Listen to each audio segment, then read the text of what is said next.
तुम्ही माफी मागायला सांगितली अध्यक्ष महोदय, तरी पण हातवारे करणं आणि आमच्यावर उपकार करतात असे जे काय ते दाखवतायत अध्यक्ष महोदय.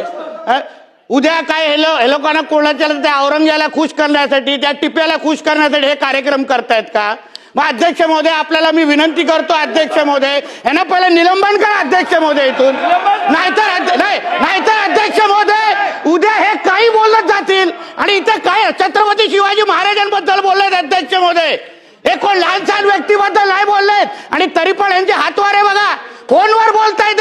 आमच्यावर काय उपकार करतायत का? एवढं बोलायचं ना, जाऊन बोला ना त्या टिप्या आणि औरंगजेबाबद्दल.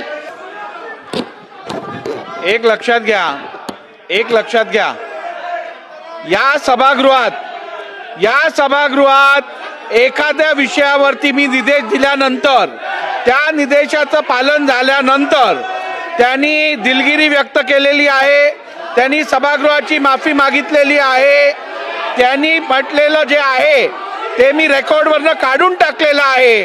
त्यामुळे आता आपण याच्यात पुढे जायला पाहिजे. आता आपण कामकाज पुढे न्यायला पाहिजे.